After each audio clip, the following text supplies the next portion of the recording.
Thank you. You may be seated.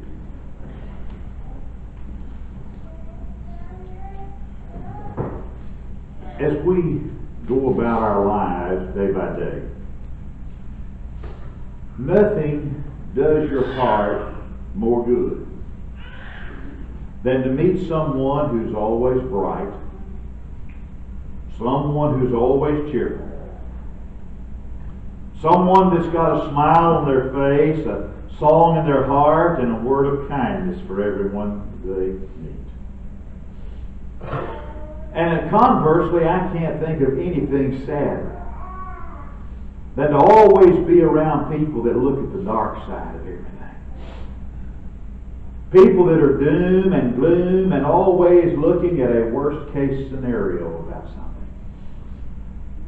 People who can't ever see the good in anything, and they can't ever see the good in anybody.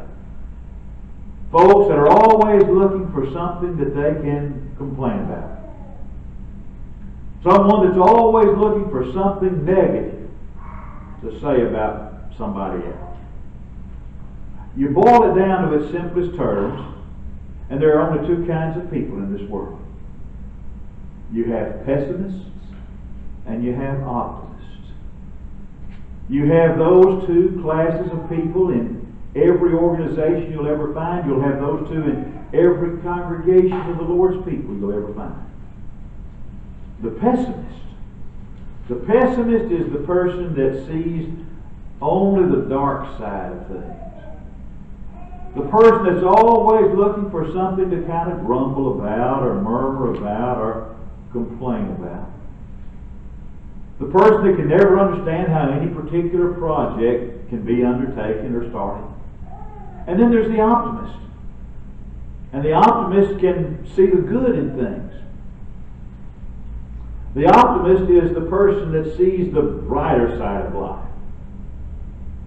They are the ones that are willing to do everything they can to make every worthwhile undertaking be successful. You see the difference in optimistic people and pessimistic people in the way that they look at things. As the old expression goes, you let an optimist and a pessimist look at a rose bush, and the optimist is going to say, wow, what a beautiful flower. And the pessimist is going to say, look at all those thorns. Truth be told, I'd like to see the hands of all those in here this morning that would like to be labeled as a pessimist. That's what I thought. We really don't want to be labeled as a pessimist. And yet, over the years, I've actually discovered that you need both kinds of people. They're necessary. Because both kinds of people make the world we live in a better place. The optimist says, I'm going to fly someday. You'll see, I'm going to fly. And so, optimists like the Wright brothers invented the airplane. It was a pessimist that invented the parachute. Now, when you think about it, an optimist and a pessimist, they kind of go together. I really don't want one without the other. The optimist says, my cup runneth over, what a blessing. And the pessimist says, my cup runneth over, what a mess. You see, it's like the optimist. Did you hear about the optimist that fell off the roof of a 100-story skyscraper?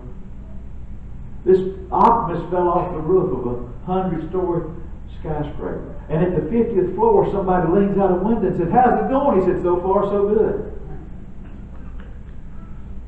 Here's the thing. It's our attitude that makes all the difference in people. An optimist sees the donut. The pessimist sees the hole in the middle of the donut.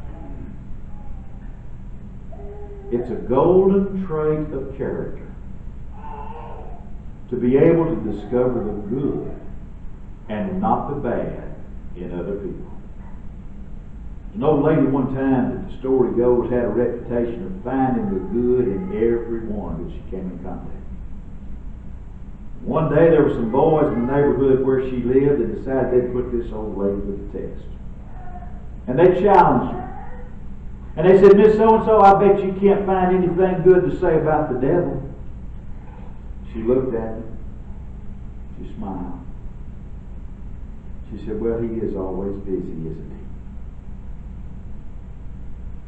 he? If I wanted to this morning, and I wanted to be a pessimist, and I wanted to be a grouch, and I wanted to be a carping critic, or a fault finder, I could find something wrong.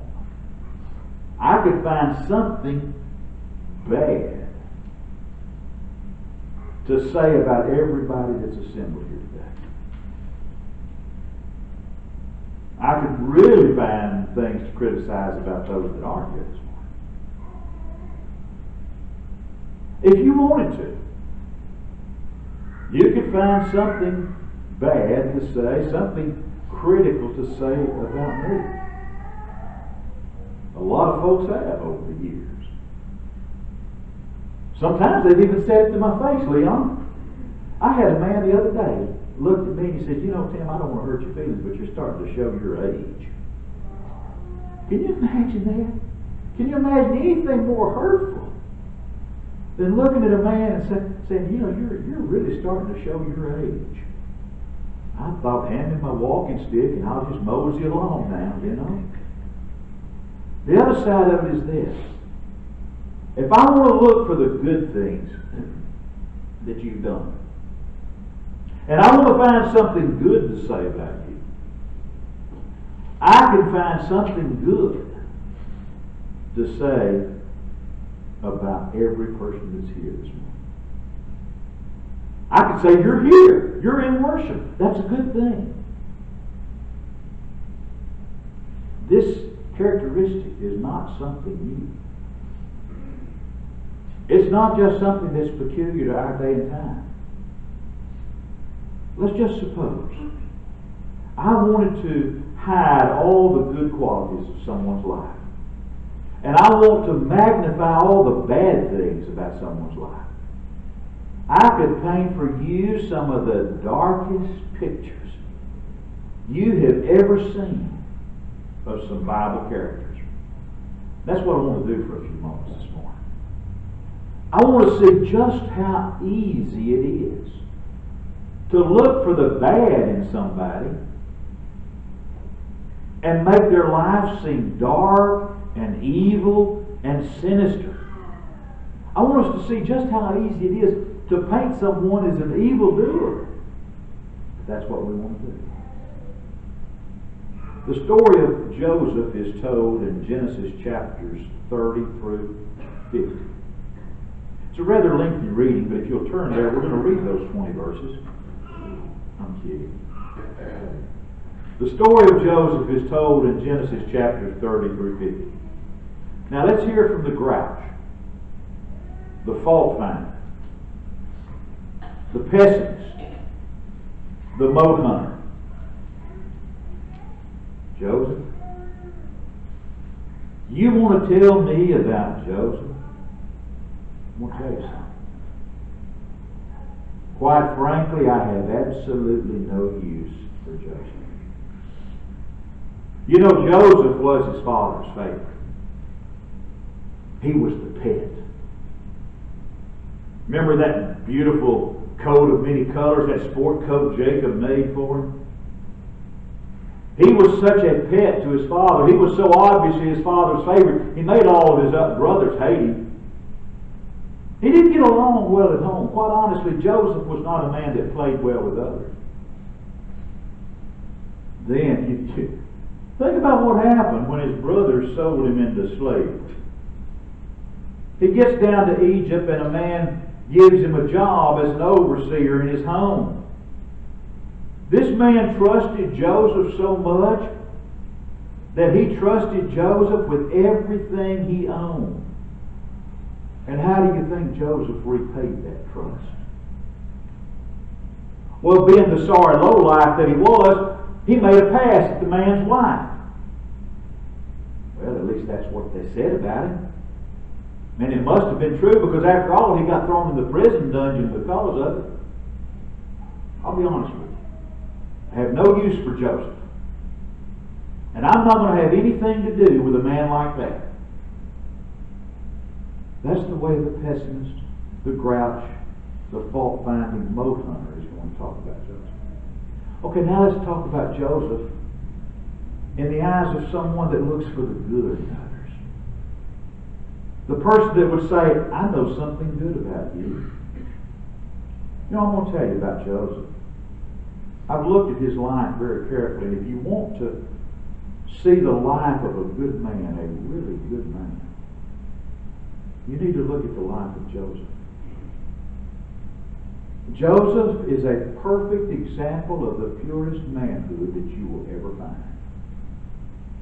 He went through all kinds of suffering. And through all of his suffering, Joseph remained loyal to God. You know, when he was down in Egypt, he was over everything that Potiphar had in his house. And Mrs. Potiphar, she kept throwing herself at Joseph. I mean, it was a daily thing. She was spending every day, Mrs. Potiphar was trying to get Joseph to sleep with her. But Joseph would not betray his God, and Joseph wouldn't betray his master. Well, you know what they say about a woman scorned. She eventually lied about Joseph. She had him thrown into prison because he kept refusing to sleep with her. And yet, through all of his suffering, through all of his time in the prison, Joseph remained loyal to God. Later, he achieved success, if you'll recall. He was appointed prime minister of Egypt, and he gave God the glory for it. Why, Joseph even saved his people and actually preserved a posterity for them in the earth. And his brothers came down to Egypt. The brothers that had sold him into slavery, and Joseph found it in his heart to forgive his brothers for everything they'd done to him.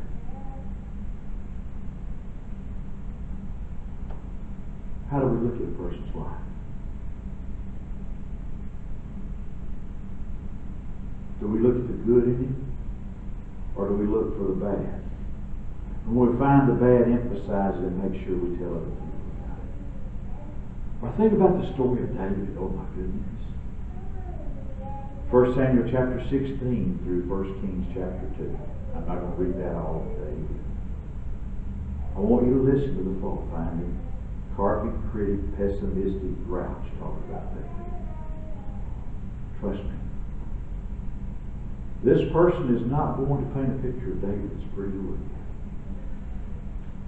You say to them, well, let's talk about David. David? David? Don't you dare even mention that man's name in my presence. David's not the kind of man I ever want to be associated with. I can't stand him. There was a man in the army. David was the king, and there was a man in the king's army that had gone to war. And David took his wife. She ended up pregnant. David had the man killed just to try to hide his sin. David? David is nothing more than a low-life, wife-stealing, husband-killing piece of human garbage. That's what I think about David. A reprobate of the highest order. Somebody I want absolutely nothing to do with. Turn it around. Listen to someone that has a heart of love talk about David. Someone who says, I know something good about you. I know David sinned. I know David did wrong. I know David took Uriah's wife and he had Uriah killed. But I also know that the Bible tells us he's a man after God's own heart. You remember God's man Nathan came to David? And God's man Nathan looked David straight in the eye and he called his sin to his attention. He told David, he said, David, you've sinned. And when David was confronted with that sin, what did he do? He had the manhood to confess that sin. And he confessed it with tears. And he confessed it with pleadings. His heart was broken and it was contrite. Yes, David sinned. And yes, David sinned grievously. But David repented of that sin. David gave us the Psalms that have cheered millions of pilgrims along life's journey. The writings of David, those are writings that give us hope in the valley of the shadow of death. You know, I remember when Jesus was on this earth. You remember Jesus was on this earth, and they brought, early one morning, they brought to Jesus a woman that had been caught in the act of adultery. She was sobbing at his feet. And Jesus told her accusers that day, he said, let the one that's without sin among you be the one that casts the first stone. Could we not in that same way?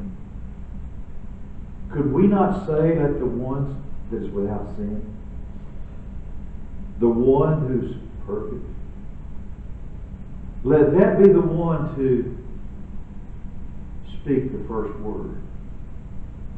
Let that be the one to find the first fault. Let that person be the one to be the first to grumble about things, and the person is doing it. Okay, so David was a good guy. Well, what about Peter? Let's talk about Peter. You remember Peter? He was the apostle, as I always say, with the foot-shaped mouth. He was the one that if you actually read the gospel stories, well, Peter actually thought he was kind of a cut above the others, you know. A little full of himself.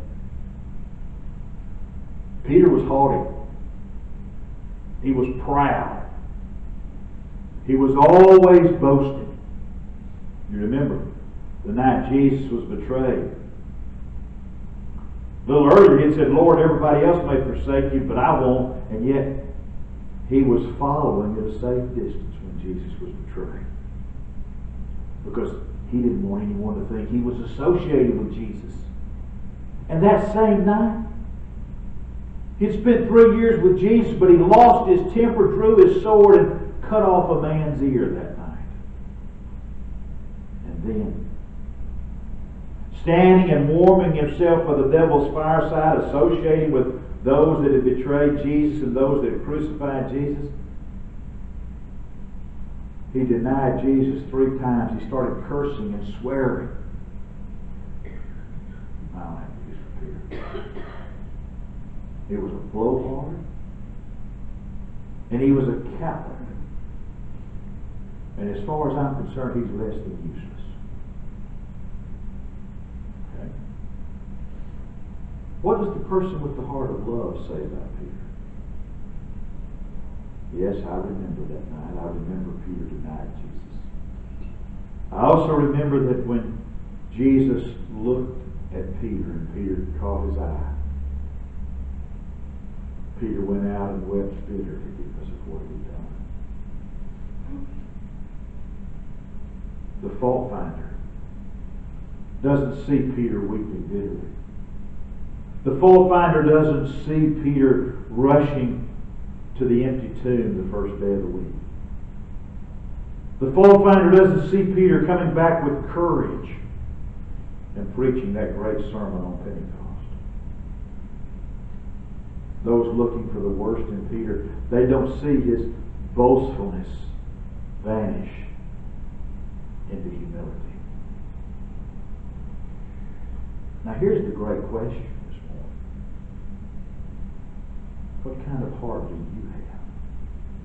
What kind of heart do I have? What does our heart look like this morning? Are we always looking for the worst in others? Are we always looking for the faults and the worst things we can say about our brothers and our sisters and our fellow man? If we're looking for the worst in other people, guess what? you're quite likely going to find it. Well, finding it, do we point it out to others with joy and gladness, and especially to those outside the church? Can we see any good in our brother or our sister? Look for it. It's there.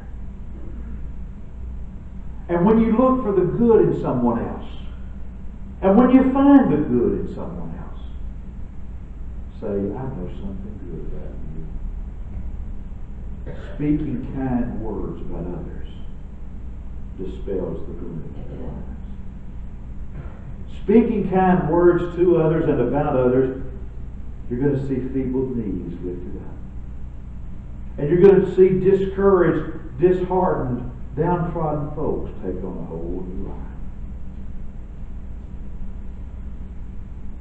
This whole world we live in needs love. The brotherhood needs love. The church needs love. Here's what Peter said in 1 Peter chapter 1, verse 22. Seeing you have purified your souls in obeying the truth through the Spirit, unto unfeigned love of the brethren, listen to it, here it is. See that you love one another with a pure heart. Or here's what Paul would write to the church of Rome. Romans 12, verse 9 and Romans 12, verse 15. Let love be without dissimulation. Abhor that which is evil, and rejoice with them that rejoice, and weep with them that weep. You know, I'm grateful this morning. I'm grateful that as God looked down from His throne in heaven, God didn't look for the worst in me, but God saw some good in me. God saw some good in mankind. Suppose God had looked at man and his sin, and had looked upon men and women in their sin as we often look at other people today. If God had looked for the worst in us, I'm quite certain He would have never sent Jesus to die for us. But you know what? God from His throne in heaven looked down, and He saw me and He saw you. He saw all the teeming millions of Earth's unborn race, and God saw some good in mankind. God saw some possibilities. So He sent Jesus Christ to this earth. He sent Jesus Christ to save us from our sins, to reconcile us back to Him, and make us fit subjects for that home in heaven someday. That home that belongs to those who make Jesus Christ the Lord and Master of their lives. If you haven't done that, this is your opportunity to do it as together we stand.